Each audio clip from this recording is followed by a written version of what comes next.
ఇప్పుడు నేను 3 months pregnant Raj. నేను కాదు దానికి కారణం, ఇంకెవరో.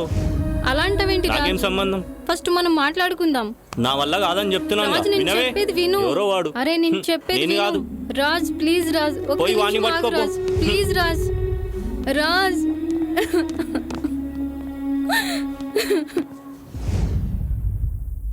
ఏం చేయాలో అర్థం కావట్లేదు. ఇప్పుడు నేను 3 months ప్రెగ్నెంట్. ఇప్పుడు ఫీల్ అయ్యేం లాభంలే, అదంతా ముందుండాలి. ఏమంటున్నాడు? ముందుగా ప్రెగ్నెన్సీ తీయించుకో, చిన్నగా మా వాళ్ళని కన్విన్స్ చేద్దామంటున్నాడు. తప్పించుకోవడానికి ఇదో ప్లాన్ అన్నమాట. అదే నాకు కూడా అనిపిస్తుంది. మేము చేసిన తప్పుకి భూమి మీదకి వచ్చే బిడ్డని చంపుకోవడం నాకు ఇష్టం లేదు. గుడ్, నేను మాట్లాడతా.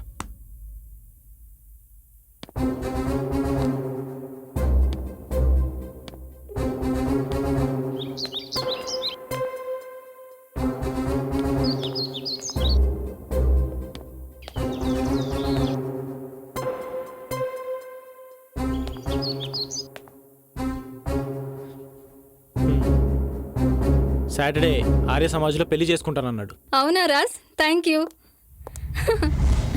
నువ్వు లేకపోతే ఏమైపోయేదన్న Raj. Thank you Raj, thank you so much.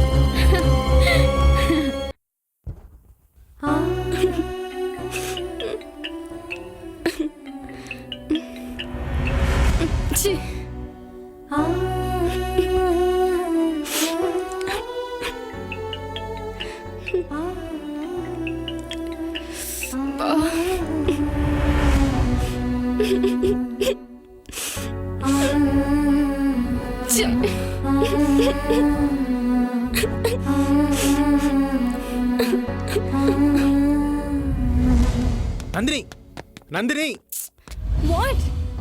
అసలు ఏమైంది? ఎందుకు నాతో మాట్లాడట్లేదు? అసలు ఏం జరిగింది?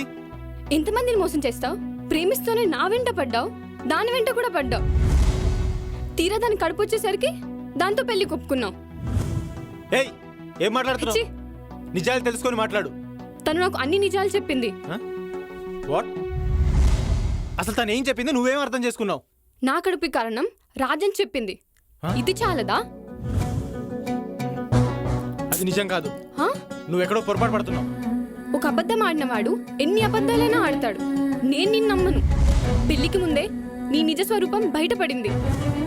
లేదంటే నా జీవితం నాశనం అయ్యేది. Good bye. ఏయ్ నందిని,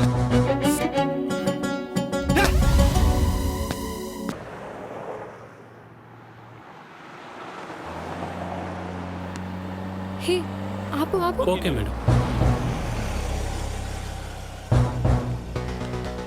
లిఫ్ట్ కావాలి మేడం. ఈ టైంలో వద్దు మేడం. పోనీలే, లిఫ్ట్ ఇద్దాం.